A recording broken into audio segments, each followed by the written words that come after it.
આ દુનિયામાં બહુ બધા લોકો એવા છે કે કાબિલ હોવા છતાં એ મુકામ પર નથી, અને કેટલા બધા એવા લોકો છે જે કાબિલ નહોતા પણ કન્સિસ્ટન્સ અને ડિસિપ્લિન હતા, એટલે એ કાબિલ કરતા આગળ દેખાય છે. How to not get egoistic in life? આ સંસારની અંદર રિલેશનશિપ એટલે પ્યોરલી લોન અને ક્રેડિટ ડેબિટનું બેલેન્સ છે, બીજું કાંઈ છે. રિગ્રેટ એને થાય કે જે પોતાના જીવનની ઉપર કોઈ સુપ્રીમ ઓથોરિટી રાખતો નથી. ગાંધીજી એવું કહેતા કે મારા જીવનમાં મેં કોઈ એક જ વિષય ઉપર અનેક વાર વાતો કરી હોય તો સૌથી છેલ્લે જે વાત કરી અને ફાઇનલ માનવી.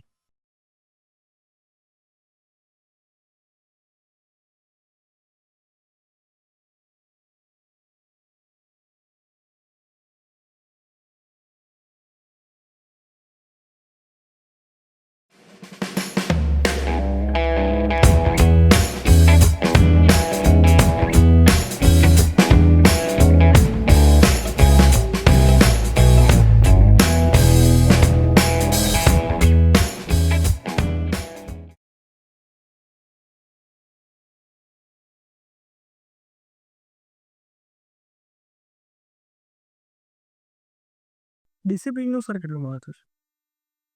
કોઈ એક વસ્તુનું મહત્વ હોય તો એ વસ્તુ ડિસિપ્લિન છે. અને બીજી ભાષામાં કહો તો કન્સિસ્ટન્સી છે. કન્સિસ્ટન્સી અને ડિસિપ્લિન લગભગ સિમિલર વસ્તુઓ છે. આ દુનિયામાં બહુ બધા લોકો એવા છે કે કાબિલ હોવા છતાં એ મુકામ પર નથી, અને કેટલા બધા એવા લોકો છે જે કાબિલ નહોતા પણ કન્સિસ્ટન્સ અને ડિસિપ્લિન હતા, એટલે એ કાબિલ કરતા આગળ દેખાય છે.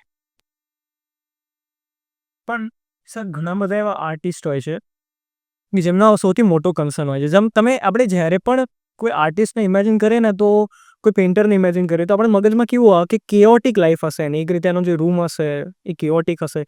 કારણ કે એક વસ્તુ છે, આપણે કોઈ સોલ્જર જે બહુ ડિસિપ્લિન્ડ હોય એનાથી આપણે કોઈ એક્સપેક્ટ નથી કરતા કે એનો બહુ સારું પેઇન્ટિંગ બનેલ હશે, બરાબર? એવું કહેવાય છે કારણ કે જે ક્રિએટિવિટી છે કેઓસમાં આવે, દેટ ઇઝ સેટ. અને આ બંને વસ્તુ સાથે ના ચાલી શકે એવી માન્યતા છે કે ડિસિપ્લિન અને ક્રિએટિવિટી સાથે ના ચાલી શકે, કે ક્રિએટિવિટીના કેઓસ જોઈએ અને ડિસિપ્લિન એક સ્ટ્રેટ ફોરવર્ડ વસ્તુ હોય જે તમારે એવરી સિંગલ ડે એક ટાઈમે કરવાનું હોય.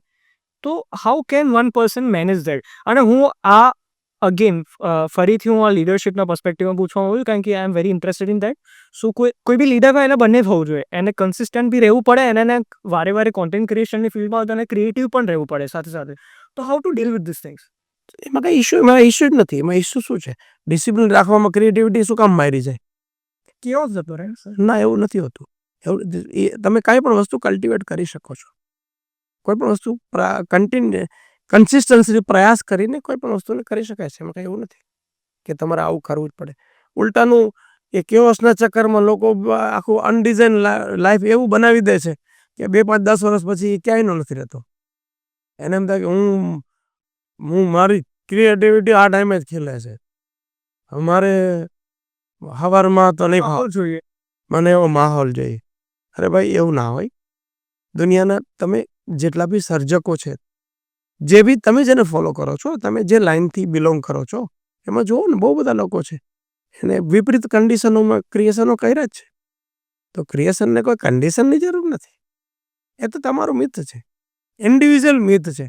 અને એ મિથ વધારે સ્ટ્રોંગ હશે તો 2, 5 વર્ષમાં તમને પૂરા એક એવી દિશાએ મૂકી દેશે કે હવે તમને લોકો તમે ક્યાંય નહીં રહ્યું એવી સ્થિતિમાં જતા રહેશો.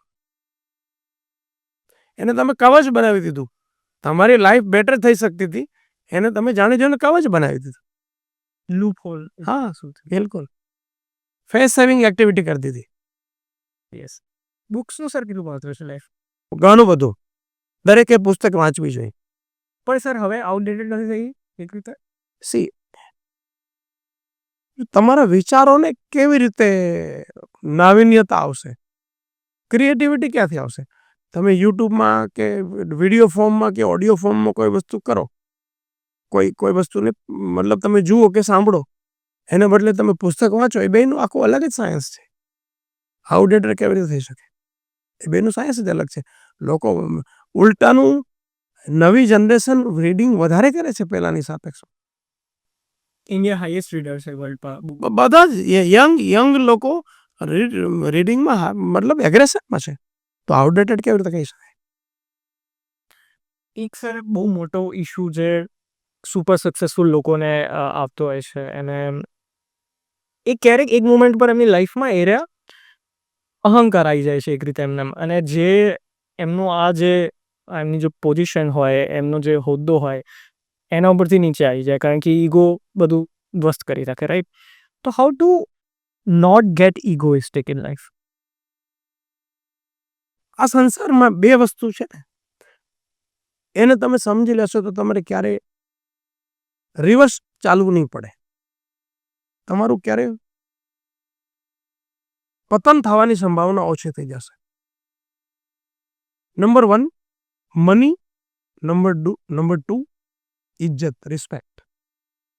પૈસા અને રિસ્પેક્ટ આ બે વસ્તુ એવી છે, જો તમે એને પચાવી નહીં શકો, તમારી ઓકાતને બઢાવવી પડશે. જેમ જેમ તમારી પાસે પૈસો આવે તેમ તેમ તમારે તમારી ઇન્ટરનલ ઓકાતને મોટી કરવી પડશે. જેમ જેમ તમને લોકો રિસ્પેક્ટ આપે તેમ તેમ તમારે ઇન્ટરનલી તમારી ઓકાતને મોટી કરવી પડશે. તો એ થશે કેવી રીતે? તો એનો એક જ તરીકો છે, રિયાલિટીને અન્ડરસ્ટેન્ડ કરીને કોઈ સુપ્રીમ સત્તાને સમર્પણ કરવાની પ્રોસેસ ડેઇલી રૂટીનમાં લાવવામાં આવે. દાખલા તરીકે મને જે રિસ્પેક્ટ મળે છે એઝ અ સ્પીકર, જે રિસ્પેક્ટ મળે છે એ રિસ્પેક્ટ ખરેખર હું હકદાર છું? આ હું રિયાલિટીને થોડું ધ્યાનથી જોઉં એટલે તરત મને ખબર પડે કે મારા કરતાં બી સારા હોય એવા ઘણા બધા લોકો છે કે જેની ઉપર ઈશ્વરની નજર થોડી ઓછી પડી અને એને લઈને રિસ્પેક્ટ મને મળી રહી છે, એને નથી મળી રહી. હું સિમ્પલ વેમાં કહું, ભૂપેન્દ્રભાઈ ગુજરાતના મુખ્યમંત્રી છે, તો શું ભૂપેન્દ્રભાઈ સિવાય બીજેપીમાં બીજા કોઈ લાયક નથી? ઘણા બધા લાયક છે, પણ મુખ્યમંત્રી તો કોઈ એકને જ બનાવી શકાય ને. તો ભૂપેન્દ્રભાઈ શું વિચારે કે ભાઈ મારા કરતાં ઘણા લાયક હોવા છતાં પણ થોડી ઈશ્વરની મારી ઉપર નજર પડી છે, તો એ હવે ઈગો આવવાનો સવાલ જ નથી આવતો ને. 2-4 મહિના પહેલા સુરતમાં અમારા એક નવા વેવાઈ ત્યાં હું બધા બેઠા હતા, તો ડિસ્કશનમાં એમણે એવું કીધું કે જીતેશભાઈ તમે મોટિવેશનલ સ્પીકર, તમે તો આમ સેલિબ્રિટી કહેવાય, અમને ગૌરવ લાગે, આમ તેમ બધી નોર્મલ વાતો થતી હતી. એટલે મેં કીધું કે આ સંસારમાં એક જ રિયાલિટી છે કે ખુદા મહેરબાન તો ગધા પહેલવાન. આનાથી મોટી રિયાલિટી કાંઈ નથી. અને કોઈ બી માણસ થોડો રિયાલિટીને અભ્યાસ કરવાનો પ્રયાસ કરે તો આ જ રિયાલિટી છે કે તમને જે પૈસા મળી રહ્યા છે એ ખરેખર તમે લાયક છો એટલે નથી મળી રહ્યા. કેમ? તમારામાં જેવી લાયકાત છે એવી લાયકાતવાળા 5,000 લોકો તમને રોડ ઉપર દેખાશે જે તમારા કરતાં બેટર ડિઝર્વ કરે છે પણ એને નથી મળી રહ્યું. જ્યારે એની ઉપર તમારી દ્રષ્ટિ જશે ત્યારે તમને ખબર પડે કે ખરેખર આમાં મારી લાયકાતનો રોલ નથી, પહેલાંની કરુણાનો રોલ છે. જેવી આ રિયાલિટીને અન્ડરસ્ટેન્ડ કરી એટલે તમે સરેન્ડર થઈ જશો. હવે પૈસો ગમે તેટલો આવશે, ઈગો આવવા નહીં દે. સેમ વે રિસ્પેક્ટમાં તમને કોઈ રિસ્પેક્ટ આપે છે તો જુઓ, નજર કરો, તમારા કરતાં સારા ગણાતા લોકો બિચારા એ રિસ્પેક્ટ નથી મેળવી રહ્યા જે ખરેખર લાયક છે. અને આ બિલકુલ ખાલી ફેંકવા માટે નહીં, તમે ડીપલી અન્ડરસ્ટેન્ડિંગ કરો, ઓબ્ઝર્વેશન કરો અને તમને દેખાય કે ખરેખર મારા કરતાં ઘણા સારા લોકો છે જે બિચારા મારા જેટલી રિસ્પેક્ટ નહીં મેળવી રહ્યા. એનો મતલબ આમાં મારું કોઈ જાજુ કોન્ટ્રીબ્યુશન નથી, આ તો પહેલાંની કરુણા છે. જ્યારે આ ભાવ આવે ત્યારે સરેન્ડર થઈ જાય. વાત સર, જે તમે મને રિસ્પેક્ટ આપી પણ મેં રાખી મેં સરેન્ડર કરી તો ઈગો આવે કેવી રીતે? તમે મને પૈસા આપ્યા પણ મેં રાખ્યા સરેન્ડર કર્યા, ઈગો આવે કેવી રીતે? અને આ વસ્તુ જે પણ શીખી જાય ને એને કોઈ દી પતનનો માર્ગ આવવાની કોઈ ચાન્સ નથી. તો સર ઇન્ડિયામાં મનીનો જે આસ્પેક્ટ છે એ ખબર નહીં કેવી રીતે પણ બહુ નેગેટિવલી જોવામાં આવે છે. વેસ્ટર્ન કન્ટ્રીઝમાં તમે જુઓ તો કેપિટલિસ્ટ વર્લ્ડ છે, એ લોકોને મની જે વ્યક્તિ પાસે હોય એને રિસ્પેક્ટ કરે છે. ઇન્ડિયામાં જો તમારી જોડે વધારે પૈસો હોય ને તો એક એવો ક્યાંક સબકોન્શિયસલી કેવો પર્સપેક્ટિવ હોય છે કે એવું બની શકે કે આના જોડે 2 નંબરના પૈસા હશે, કે ખોટી રીતે કમાયો હશે, કે પછી કોઈ એવું કહે નહીં ભલે તમને પણ પૈસા વધારે હોવા એ નેગેટિવલી જોવામાં આવે છે. અને જો તમે બહુ વધારે મની ઓરિએન્ટેડ તમારું માઇન્ડ થઈ જાય બરાબર. યંગ એજમાં જો તમને એવું હોય કે ભાઈ મારે વધારે અચીવ કરવું છે, વધારે પૈસા કમાવા છે, તો લોકો યાર તમને નેગેટિવલી જોવે છે કે ભાઈ આ તો પૈસા કમાવાના પાછળ છે અને એનું શું કારણ સર? અને શું એ બરાબર છે વિચાર? સી એવરીથિંગ, દરેક વસ્તુ રેફરન્સથી જ ચાલે છે. પશ્ચિમનું જગત છે ને ત્યાં ડેફિનેટલી સ્પિરિચ્યુઆલિટી તો હશે જ, એવું નહીં કે નથી, પણ ભારત જે ભૂમિ છે ને આધ્યાત્મની ભૂમિ છે. અને ભારતનું જે કલ્ચર છે એ કલ્ચરમાં એવું કહેવાય કે મનુષ્ય જીવન છે એ ઈશ્વરને પામવાનો રસ્તો છે. તો આપણું મેઇન ગોલ છે મનુષ્યનું ભારતીય કલ્ચર મુજબ ઈશ્વરની પ્રાપ્તિ એ મનુષ્ય શરીરનું મેઇન ગોલ છે. જો એ મેઇન ગોલ રહે તો કઈ ઈશ્વર નથી. બટ એ જો સબ ગોલ થઈ જાય અને મેઇન ગોલ જો મની થઈ જાય તો થોડો ઇસ્યુ ભારતીય કલ્ચરમાં જોવા મળે છે. અને કશે એનું કારણ એ જ જોવા મળે છે કે ભારતમાં પૈસાને એકચ્યુઅલી પૈસાની ટીકા કરવાની કોઈ જરૂર નથી કે પૈસાથી ડિસએટેચમેન્ટ કરવાની જરૂર નથી. બસ પૈસા પ્રત્યેનો મોહની ભારતનું કલ્ચર શું શીખવે છે કે ભાઈ તમે પૈસો તો જોશે, ડગલે ને પગલે જોશે, બટ પૈસા પ્રત્યેનો મોહ ના જોઈએ. તો એ ખાલી સમજવાનું છે ભારતીય કલ્ચર પ્રમાણે. બટ ડેફિનેટલી ભારતીય કલ્ચર એ માને જ છે કે ભાઈ મનુષ્ય શરીરનો મુખ્ય ગોલ એ ઈશ્વરની પ્રાપ્તિ છે. પૈસો એમાં સેકન્ડ ગોલ હોવો જોઈએ. અગર સેકન્ડ ગોલ રાખીને ગમે તેટલો હોય તો કંઈ ખોટું ના હોઈ શકે એમાં, ગમે તેટલો હોય તો. બટ યાદ હોય કે ભાઈ પૈસો સાથે આવવાનો નથી અને મારો મનુષ્ય શરીરનું એન્ડ ગોલ છે ઈશ્વર પ્રાપ્તિ છે. અને હું ભરપૂર કમાઉં, મારા ઉપયોગમાં લઉં, જમાનાના ઉપયોગ, જગતના ઉપયોગમાં લઉં, સારા કાર્યોમાં વાપરું, એનું એટેચમેન્ટ ના રાખું અને સતત જાગૃત રહું કે ભાઈ મનુષ્ય શરીરનું ગોલ શું છે. અને આ રીતે અન્ડરસ્ટેન્ડિંગ કરવામાં આવે તો પૈસાનું કંઈ બુરું નથી. સર રિલેશનશિપ્સ ઉપર આપણે થોડી વાત કરીએ. રિલેશનશિપ્સનો સર એક આસ્પેક્ટ જોવા જઈએ આપણી લાઈફમાં તો એ બહુ મહત્ત્વનો રોલ પ્લે કરે. અને એમાં પણ જો કોઈ વ્યક્તિ સાથે ખરાબ સંબંધો રહ્યા, ખરાબ ઇન ધ સેન્સ કે બન્યું ના હોય વ્યક્તિ સાથે, કે કનેક્શન તમને ફીલ ના થયું હોય, કે પછી આજકાલના જમાનામાં કહીએ તો બ્રેકઅપ થઈ ગયું હોય, કે ઘણા બધા રીઝન્સ હોય. બ્રેકઅપ બી નહીં પણ ઘણા એવા ફ્રેન્ડ સાથે તમારે અનબન થઈ ગયો, તમે પછી છૂટા પડ્યા, રિલેટિવ સાથે એવું ઘણી વાર થતું હોય છે રાઈટ. તો આ બધાને એક કોમન રીતે જોવા જઈએ આપણે તો હાઉ ટુ ઓવરકમ દેટ, પહેલી તો વસ્તુ એ. અને શું એ વસ્તુ આપણને કંઈ શીખવાડે છે કે ખાલી આપણે ડિસ્ટ્રોય કરીને જાય છે? સી આ જગત છે ને, રિલેશનશિપ શું છે? આ સંસારની અંદર રિલેશનશિપ એટલે પ્યોરલી લોન અને ક્રેડિટ ડેબિટનું બેલેન્સ છે, બીજું કાંઈ છે નહીં. તમે તમારી એડવાન્સની ક્યાંય લોન પડી હશે તો ચૂકવવા માટે કોઈ આવશે, અને તમારે ક્યાંય ચૂકવવાની હશે તો તમારે એ તમને વસૂલ કરવા આવશે. બે વસ્તુ, અને બે વસ્તુને લઈને જ આખા રિલેશનશિપનું નિર્માણ છે. એવા કેટલા બધા રિલેશન હોય છે કે જે આપણે જન્મથી કનેક્શન નથી હોતા. મતલબ એક મા બાપને લઈને બીજા રિલેશન જે હોય એને આપણે જન્મથી ગણીએ કે મામા, માસી, ફોઈન, કાકા, આ પ્રકારના રિલેશન. એ પણ એવી રીતે જ બન્યા છે, ક્રેડિટ એન્ડ ડેબિટના હિસાબમાં જ બન્યા છે, એનું બીજું કંઈ છે નહીં. અને જે એવા રિલેશન બી છે કે જે પાછળથી આપણે એસ્ટાબ્લિશ કર્યા છે, જેને બ્લડ સાથે કોઈ લેવા દેવા નથી. તો એવા પણ એવા છે કે જે જમા ઉધારને લઈને જ લાગુ પડે છે. તો રિલેશનશિપને એટલું જ સમજવામાં આવે કે ભાઈ આ જમા ઉધારનો ખેલ છે, એનું બહુ હરખ શોખ કરવાનો ઇસ્યુ રહેતો નથી. આપણી સાઈડથી આપણે એટલું કરીએ કે ભાઈ આપણે બને એટલી આપણે કોન્શિયસ રહીએ. કેમ? તો કે એ આપણા હાથમાં છે. મારે શું કરવું એ મારા હાથમાં છે, સામેવાળો શું કરશે એ તો મારા હાથમાં નથી. તો જ્યાં સુધી હું કંઈ પણ નિભાવી શકું, કરાવી શકું, ત્યાં સુધી મારે પ્રયત્ન કરવો જોઈએ. જ્યારે મારા કંટ્રોલની બહાર છે ત્યારે હરી ઈચ્છા. સર મેં એક સરસ વિડીયો યુટ્યુબ પર જોયો હતો. એમાં એક સ્ટડી થયું હતું, જેટલા પણ લોકો 90 અબવ એજના હોય એમના પૂછવામાં આવ્યું હતું કે તમે કોઈ એવી એડવાઇસ છે કે જે તમે યંગસ્ટર્સને આપવા માંગશો? તો મોસ્ટ કોમન એડવાઇસ એવી હતી કે never regret in your life. બરાબર. હવે આઈ બિલીવ કે આ વસ્તુ એમને રિયલાઇઝ કરી છે મે બી એરા જ્યારે સિનિયર સિટીઝન થયા ત્યારે, ઓર એમને 90s ક્રોસ કર્યું ત્યારે, ઓર કોક એવા બી હોઈ શકે જેમને એમની થ્રુ આઉટ લાઈફ આ વસ્તુ હતી. પણ જ્યારે કોઈ વ્યક્તિ યંગ હોય ત્યારે એને રિગ્રેટ થાય જ એમ. ના, એવું નથી. રિગ્રેટ એને થાય કે જે પોતાના જીવનની ઉપર કોઈ સુપ્રીમ ઓથોરિટી રાખતો નથી, એને બધાને રિગ્રેટ થાય. બધાને થાય જેવું જરૂરી નથી. તમે કોઈ સુપ્રીમ ઓથોરિટી રાખો ને. મારા જીવનમાં હું સ્વામિનારાયણ સંપ્રદાય સાથે બિલોંગ કરું છું. તો ભગવાન સ્વામિનારાયણની મરજી એ મારી મરજી, આવી દ્રઢતા સાથે જીવું છું. તો હવે જે થાય તો એની મરજી છે, તો પછી રિગ્રેટ છે ને. તો રિગ્રેટ એની લાઈફમાં જોવા મળે છે કે જ્યાં કોઈ સુપ્રીમ ઓથોરિટી નથી.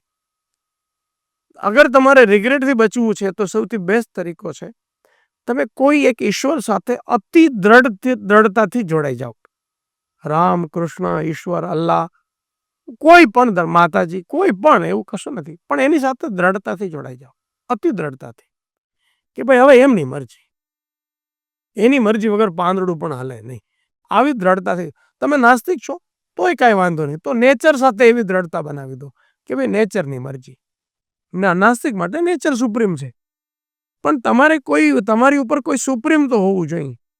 તમે એવું માનો કે ના મારી ઉપર કોઈ સુપ્રીમ નથી, તો તમે રિગ્રેટ શું, તમે હેરાન થવાના, તમારા દુશ્મનની ક્યાં જરૂર છે. પણ આપણે એ સમજવું, રિયાલિટી જ છે ને. રિયાલિટી તો એ છે કે હું કે તમે સુપ્રીમ નથી, કોક તો છે જે સુપ્રીમ છે, જે બધું ચલાવી રહ્યો છે. હવે મને ખબર નથી, પણ એને તો ખબર છે આખું ડ્રોઈંગ. સ્ટીવ જોબ આને જ તો ડોટ કનેક્ટ કહે છે ને. ડોટ કનેક્ટ શું, તો કે દૂરથી દેખાતું નથી. હું 9 વર્ષનો હતો ત્યારે મારા ફાધર, ત્યારથી મારી પાસે ફાધર નથી. તો આજે હું ડોટ કનેક્ટ કરી શકું છું કે આવા બાળકને તૈયાર કરવા માટે ફાધર સાથે હોતો તો તૈયાર જ ના થતા આવું બાળક. તો એ ડોટ કનેક્ટ થાય ત્યારે એની રિલેવન્સી આપણને ખબર પડતી હોય છે. તો જ્યાં સુધી ડોટ કનેક્ટ ના થાય ત્યાં સુધી આશ્વાસન શું, ખબર ના પડે ત્યાં સુધી આશ્વાસન શું. તો ત્યાં સુધી આશ્વાસન એટલે કોઈ સુપ્રીમ ઓથોરિટીમાં અતિ શ્રદ્ધા. અતિ એટલે કંઈ પણ થાય બસ એમની મરજી, એવી દ્રઢ શ્રદ્ધા. આપણે બધાને દુર્ભાગ્ય શું છે, આપણે બધા શ્રદ્ધા તો રાખીએ છીએ પણ સગવડવાળી. મારી ફેવરમાં થાય ત્યાં સુધી શ્રદ્ધા બરોબર. હું એવા કેટલાય સગાવાલા મારા મિત્રોમાંથી જાણું છું કે વર્ષોથી કોઈ પૂનમ ભરતા હતા, અને અમાસ ભરતા હતા, અને એકાદશી ભરતા હતા, ને કોઈ XYZ મંદિરની, અને એને એમ થયું કે મારે હવે એક દીકરો તો મારે હોવો જોઈએ. હવે એને દીકરો ના થયો તો એને આખી પૂનમ બંધ કરી દીધી. કોઈ કે મારે લોટરી લાગવી જોઈએ, ના લઈ ગઈ તો પૂનમ બંધ કરી દીધી. કે મારે આમ થવું જોઈએ, તો આમ ના થયું એટલે હવે પૂનમ. તો આ કે ભરોસો થોડો હતો, આ તો સોદાબાજી હતી. તો આવો ભરોસો ના ચાલે. ભરોસો એટલે કેવો કે ભાઈ જે મારે તો એ જીવાડે તો એ. એવો જ્યારે ભરોસો થાય ત્યારે રિગ્રેટ આવે નહીં. એવો ભરોસો ના થાય, રિગ્રેટ આવ્યા જ કરશે. સર, તમારી લાઈફમાં તમારું બેસ્ટ વર્ઝન શું હોય શકે? બેસ્ટ વર્ઝન આજે હું બેસ્ટ વર્ઝન જ છું ને. ડેઈલી મહાત્મા ગાંધી એવું કહેતા, મહાત્મા ગાંધીના ને હું બહુ ડીપલી ફોલો કરું છું. મતલબ મારી દ્રષ્ટિએ મહાત્મા ગાંધી આજના યુવાનોને જીવનને અગર ડિઝાઇન કરવું છે ને, એકવાર ગાંધીને કમસે કમ સત્યના પ્રયોગો પુસ્તકને એકવાર વાંચવું જોઈએ. એનાથી ખબર પડે. આપણે જે ગાંધી વિશે વાતો સાંભળીએ છીએ વોટ્સઅપ યુનિવર્સિટીમાં કે બીજે બધે, એ એટલી પૂરતી નથી, કંઈક અધૂરું છે, કંઈક થોડું ભેળસેળ વાળું મટીરિયલ પણ વોટ્સઅપમાં તો ફરતું હોય છે. તો ગાંધીજી એવું કહેતા કે મારા જીવનમાં મેં કોઈ એક જ વિષય ઉપર અનેક વાર વાતો કરી હોય તો સૌથી છેલ્લે જે વાત કરી અને ફાઇનલ માનવી. તો મારું બેસ્ટ વર્ઝન આજે હું સૌથી બેસ્ટ વર્ઝન છું. કાલે પાછું હજી બેસ્ટ થઈ જશે. સર, તમે તમારી વાતોથી ડેફિનેટલી એવું લાગે છે કે તમે સ્પિરિચ્યુઅલિટી ડાયરેક્ટલી કનેક્ટેડ છો, રાઈટ? અને તમે એને પોતાના જીવનનો હિસ્સો બનાવી દીધો છે. 2 પ્રકારના લોકો હોય છે. એક એવા પ્રકારના કે જે એમની ડેથના પછી એમની લેગસી છોડી દેવા માંગતા હોય, બરાબર, છોડી જવા માંગતા હોય દુનિયામાં, કે ભાઈ લોકો મને યાદ કરે, મારી મૂર્તિઓ બનાવે, સ્ટેચ્યુ બનાવે. અને બીજા પ્રકારના એવા હોય કે જે એવું ચાહે કે ભાઈ ભૂલી જ જાય, રિમેમ્બર, બીજા દિવસથી બધું શોફો મૂકી દે અને બસ આવો કોઈ વ્યક્તિ હતો જ નહીં, અને બસ વેલ્યુઝ મારી રાખે પણ મને ભૂલી જાય એઝ અ વ્યક્તિ, બરાબર, અને મને કોઈ ભગવાન ના બનાવી દે. સર, તમારી શું ઈચ્છા છે? એકચ્યુઅલી ભગવાન પહેલા તો કેવું છે, કોઈની ઈચ્છા કંઈ હાલતી નથી. તમે આ શરીરે હોવ છો ત્યારે ઈચ્છા હાલતી નથી એવું તમે ક્લેમ ના કરી શકો કે ઘરમાં ડેલી તમારું ચાલે છે. અને એવું ચલાવવાની જરૂરિયાત પણ શું છે? એવી ચલાવવાની જરૂરિયાત જ ભાઈ શું છે? તો તમે જીવતા હોય ત્યારે તો જો તમારું ચાલતું નથી, તો તમે આ પૃથ્વી ઉપર ના હોય ત્યારે તમારું કંઈ ચાલશે એવી ભાવના રાખવી એ પણ ખોટું નથી. એટલે ચાલે તો એ જે હરિની ઈચ્છા હોય એમ ચાલે. તમે પૃથ્વી ઉપર હોય ત્યારે પણ એમની ઈચ્છાથી ચાલતું હોય છે. તમે પૃથ્વી ઉપર નથી હોતા ત્યારે પણ એમની ઈચ્છાથી ચાલતું હોય છે. બાકી તો સિકંદર જેવા, નેપોલિયન જેવા કેટલાય આવીને ગયા, એનું કંઈ હાયલું નથી. એટલે કોઈનું વ્યક્તિનું બહુ ચાલતું નથી. સમષ્ટિની સામે વ્યક્તિની કોઈ ઓકાત નથી. પણ કોરોનામાં દુનિયાએ જોયું કે કીડી, મકોડા, મચ્છરને આપણે ડેઇલી લાઈફમાં મારતા જોતા હતા, અથવા આપણે મારતા હતા રેકેટ લઈને. પણ એ જ સ્પીડમાં ને એટલી જ ક્વોન્ટિટીમાં માણસો મર્યા, ત્યારે આપણને એમ ખબર પડી કે પહેલામાં આપણામાં કંઈ જાજુ અંતર નથી. આપણે ખોટો વેમ પાડતા હતા. એટલે એવું છે, આપણે ખોટો વેમ પાડવાની જરૂર નહીં મળે. સર, તમે ઘણા બધા કોર્પોરેટ શોઝ કર્યા છે અત્યાર સુધી, રાઈટ? તમે ઘણા બધા લોકોને મોટિવેટ કર્યા છે. મોસ્ટ કોમન ડિમાન્ડ કોઈ પણ કંપનીના સીઈઓ કે માલિકની કે એમની કમ્પ્લેન શું હોય છે કે કઈ વસ્તુ માસને સતાવે છે? એમ is it depression, is it anxiety, કે પછી જેમ આપણે રિગ્રેટની વાત કરી, કઈ વસ્તુ બધાને નડે? બધાને નડતી હોય ડેફિનેટલી. આજના જમાનામાં ડિપ્રેશન બધાને સતાવે છે. મોસ્ટ ઓફ ધ લોકો ઇન્સ્ટન્ટ મેગીના જમાનામાં જીવવા માંગે છે. નાની નાની વાતોને લઈને ડિપ્રેશન જરૂર છે. અવિશ્વાસનું એટમોસ્ફિયર છે. કોર્પોરેટની જગતમાં જોઉં તો સૌથી મોટું અવિશ્વાસનું એટમોસ્ફિયર છે. એનું શું કારણ? એમ્પ્લોયને એમ નથી લાગતું કે આ કેટલો ટાઈમ ટકશે, તો આની ઉપર હું કેટલું ઇન્વેસ્ટ કરું. અને એમ્પ્લોયને એમ નથી લાગતું કે મને આ કેટલો સમય રાખશે, તો હું આની પાછળ જાન દઉં. તેનું શું સોલ્યુશન? સોલ્યુશન એ છે કે બંને એકબીજાની રિસ્પેક્ટથી એક ઇમોશનલ બાઉન્ડિંગ બનાવવું પડશે. રિયાલિટીને અન્ડરસ્ટેન્ડ કરીને જે તમારો પહેલો સવાલ હતો ને, પાછો આવ્યો, સ્પિરિચ્યુઅલ લીડરો સ્પિરિચ્યુઅલ હોવા જોઈએ કે નહીં. મેં જે કીધું, જવાબ આપ્યો હતો કે ભાઈ મનુષ્ય માત્ર સ્પિરિચ્યુઅલ હોવો જોઈએ. બસ અહીંયા પાછા આવ્યા આપણે કે સ્પિરિચ્યુઅલ થયા વગર તમને કોઈ માણસની વેલ્યુ નહીં કરો. તમે વેલ્યુ નહીં કરો ત્યાં સુધી સામેવાળો ટ્રસ્ટ તમારી પર, પહેલાં તો મારે એવું બનવું પડશે કે લોકો મારી પર ટ્રસ્ટ કરે. પહેલાં મારે આપવું પડશે. હું અપેક્ષા નહીં રાખી શકું. તો એકાઉન્ટેબિલિટીનો ઇસ્યુ છે બંને સાઈડથી. એમ્પ્લોયરને એમ છે કે ગમે ત્યારે લાત મારી દેશે એમ્પ્લોયરને એમ છે કે ગમે ત્યારે બીજો સારો પગાર આપીને જતો રહેશે. અને લોકોને પણ એવી ધીરજ બી નથી. લોકોને એમ છે કે હું આમ કરી નાખું સારું, આમ કરી નાખું સારું. આજે મલ્ટી રિલેશનનું શું છે? મલ્ટી રિલેશન એટલે સમાજમાં આવ્યા ક્યાંથી? મલ્ટી રિલેશન ત્યાંથી આવ્યા કેમ કે હજી કંઈક લાભ લઈ લો, હજી કંઈક લઈ લો, હજી કંઈક લઈ લો. પણ એવું રિયલમાં છે નહીં કે હજી કંઈક લેવું. શાંતિ અંદરથી છે, બહાર કંઈ છે નહીં. તેમ તમે બહારથી તમે જે ગ્રોથ લેવા જાશો, ઇન્ટરનલ અશાંતિ જ પેદા થશે.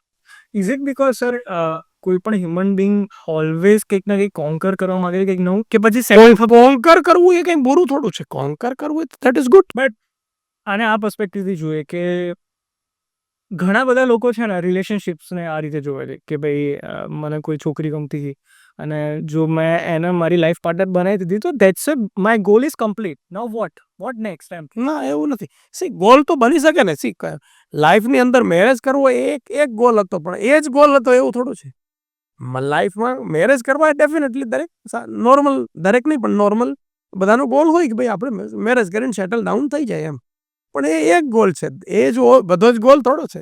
લોટ્સ ઓફ થિંગ્સ છે કે જ્યારે તમે એક લાઈફને વેલ ડિઝાઇન બનાવો છો ત્યારે મલ્ટી એંગલ ગોલ હોય. પછી તમારે કોન્ટ્રીબ્યુશનનો ગોલ હોય, એચિવમેન્ટનો ગોલ હોય, આપવાનો ગોલ હોય, જીવવાનો ગોલ હોય. કેટલા બધા પ્રકાર. આ બધા ગોલ, ઘણા બધા ગોલ તમે લાઈફમાં અચીવ કરો તો એ ક્યારે તમને ખ્યાલ આવે કે now this is the time to settle? કારણ કે સેટલમેન્ટ અને સેટિસ્ફેક્શનનું બહુ મહત્વ આપવામાં આવે છે ઇન્ડિયામાં. સેટલમેન્ટ ને સેટિસ્ફેક્શન જેવું કંઈ છે જ નહીં. Enjoy the process. This is the right thing. Enjoy the પ્રોસેસને એન્જોય કરો ને. સેટલમેન્ટ શું? સેટલમેન્ટ કરીને કરવું છે શું? પાછા તમે ક્યાં સેટલમેન્ટ કરીને હરિભજન કરવા જવાના છો? તો બીજું કરવાના શું છો? કે ભાઈ આ જલસા, તો જલસા કામ કરતા કરતા જલસા ના થાય. તો એન્જોય ધ પ્રોસેસ.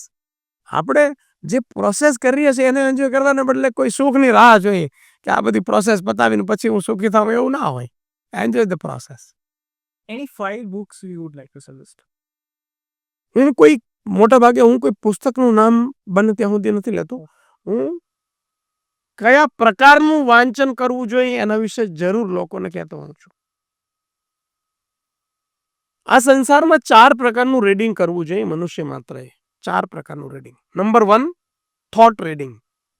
કન્ટિન્યુ તમારા વિચારોમાં નાવીન્ય રહ્યા કરે એના માટે થઈને વિચાર ઉપરનું રીડિંગ, જેનું નામ છે થોટ રીડિંગ. મેં નામ આપ્યું થોટ રીડિંગ. થોટ રીડિંગ કરો. થોટ રીડિંગ ઉપર બહુ બધી પુસ્તકો છે. બડી સોચ કા બડા જાદુ, magic of thinking big, David સ્વાર્ટ્ઝની બુક છે. નેપોલિયન હિલની ઘણી બધી પુસ્તકો છે.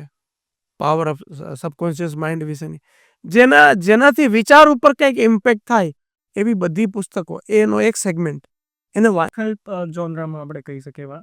ને એમાં પર્ટિક્યુલર વિચાર ઉપર કામ થવું જોઈએ. તો પહેલું રીડિંગ વિચાર ઉપર થવું જોઈએ.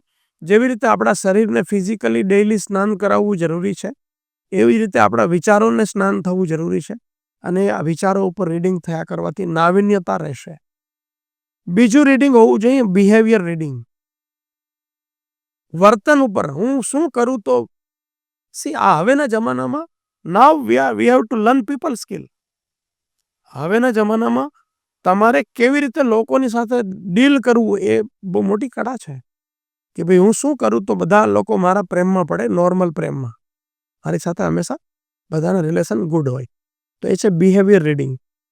ડેલ કાર્નેગીની પુસ્તક છે how to win friends and influence the પુસ્તક, ફેવરેટ બુક. હા, તો એ બુક, એવી બીજી જે બી બુક હોય તે વાંચી શકાય. એ બીજો સેગમેન્ટ થયો. પહેલું હતું વિથ થોટ ઉપર, બીજું હતું વ્યવહાર ઉપર, વર્તન ઉપર, બિહેવિયર ઉપર. ત્રીજું છે સ્કિલ ઉપર. તમે જે લાઈનમાં ગ્રો કરવા માંગો છો એ લાઈનની અંદર જે બી સ્કિલ જરૂરી છે એ સ્કિલ વિશે તમે હંમેશા ટોપ પર હોવા જોઈએ. તો એ સ્કિલને એનહાન્સ કરવા માટેનું રીડિંગ કરતા રહો. કેમ? ઇજ્જત ત્યાં સુધી જ મળશે જ્યાં સુધી તમે તમારા લાઈનના ટોપ હો. અગર તમે ઈચ્છો છો તો. ફોર્થ ઇઝ ઓટોબાયોગ્રાફી, જેનું મેં નામ આપ્યું છે આત્મબળનું રીડિંગ. તો આત્મબળ ક્યાંથી આવશે? તમે જે શરૂઆત કરી ને આપણે પોડકાસ્ટની, ત્યારે મોટિવેશન, એક્સટર્નલ મોટિવેશનની વાત હતી. તો એક્સટર્નલ મોટિવેશન ક્યારેય કામ કરતું નથી. તો મોટિવેશન ઇન્ટરનલ આવે એને કહેવાય આત્મબળ. તો આત્મબળ કેવી રીતે વધે? તો આત્મબળ હંમેશા કોઈની બી ઓટોબાયોગ્રાફી વાંચવાથી આપણું આત્મબળ ડેઈલી બાય ડેઈલી મજબૂત થાય. સર, તમારી ફેવરેટ ઓટોબાયોગ્રાફી? સત્યના પ્રયોગો, મહાત્મા ગાંધી. 13 વર્ષની ઉંમરે મેં પહેલી પુસ્તક મારા જીવનમાં વાંચી તે આ સત્યના પ્રયોગો. અબ્રાહમ લિંકનની આત્મકથા, that also my favourite. Narayan મૂર્તિ, ઓલ્સો માય ફેવરેટ. મારી ફેવરેટ તમે કોણ હતો? જે માણસના જીવનમાં ઇથિક્સ અને વેલ્યુ સૌથી ઉપર હોય, એવા કોઈ પણ ફિલ્ડમાં સારું જીવી ગયેલા એ બધા લોકો મારા રોલ મોડેલ હોય.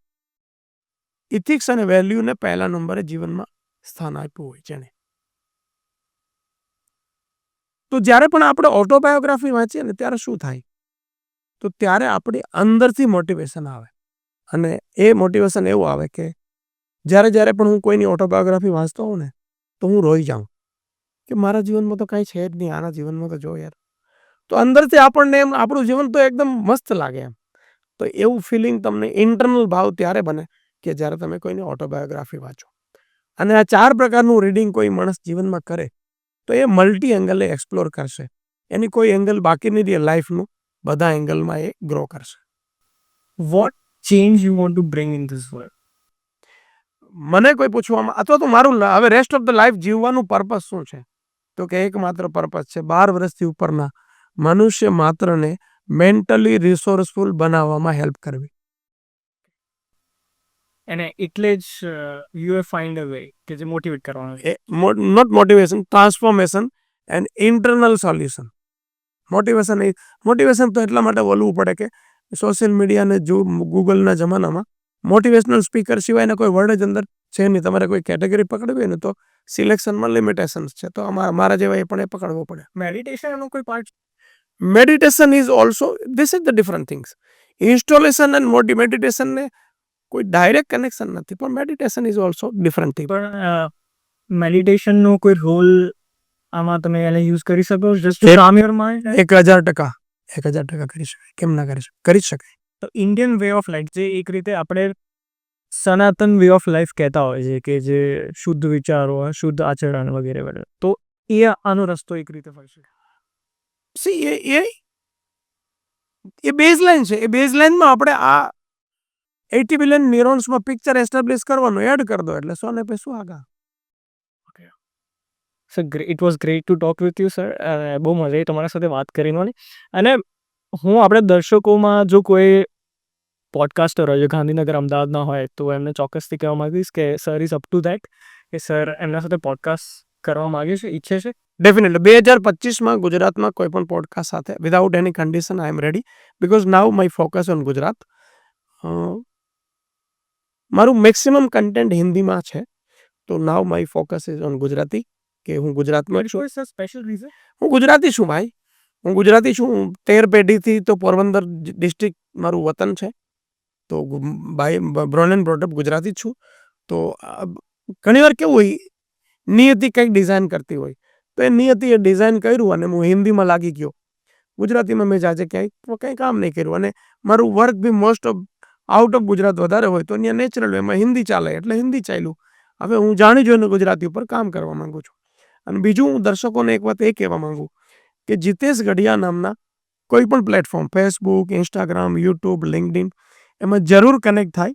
બિકોઝ નેક્સ્ટ 2-3 મહિનામાં પૂરા ભારત લેવલે એવા હું પ્રોગ્રામ લઈને આવી રહ્યો છું, વિધાઉટ એની મની, કોઈ ફીસ વગરના, અથવા તો નોમિનલ ટોકન ફી 100-200 રૂપિયાવાળી ફી, એ ટાઈપની, કે સ્ટેડિયમ પ્રોગ્રામ લઈને આવી રહ્યો છું, કે જેમાં 12 વર્ષથી ઉપરના મનુષ્ય માત્ર માટે મેન્ટલ રિસોર્સફુલ બનાવવું, એ જ એ પ્રોગ્રામનો ઉદ્દેશ હશે. તો 12 વર્ષથી લઈને 80 વર્ષ કે 100 વર્ષ કે 120 વર્ષ કોઈ પણ આવી શકે, એ દરેક મનુષ્ય માટે. એકચ્યુઅલી એ મારું મિશન છે. છેલ્લા 2 વર્ષથી એની ઉપર હું કામ કરી રહ્યો છું. 1 મે 2023થી આ મિશનની મેં શરૂઆત કરી કે ભાઈ મહિનામાં 4 ટ્રેનિંગ ચેરિટી ઉપર કરવી. તો એની ઉપર હું વિસ્તાર કરી રહ્યો છું. તો દરેકને ઈચ્છીશ કે ભાઈ વિધાઉટ એની મની આપ કોઈને પણ ત્યાં મોકલી શકશો 12 વર્ષથી ઉપરના. તો એની ઇન્ફોર્મેશન તમારી પાસે સહેજે આવી જાય, તો એ ફેસબુક, ઇન્સ્ટાગ્રામ, યુટ્યુબ, લિંક્ડઇન, એ બધા પ્લેટફોર્મમાં જીતેશ ગઢિયા સાથે આપ કનેક્ટ હોય તો સહેજે ત્યાં ઇન્ફોર્મેશન તમારી પાસે નેચરલી આવતી રહે. ચોક્કસ sir. Thank you for sharing all the information. અને તમે આટલા બધા તમારા વિચારો શેર કર્યા એ બદલ ખૂબ ખૂબ આભાર. Thank you so much.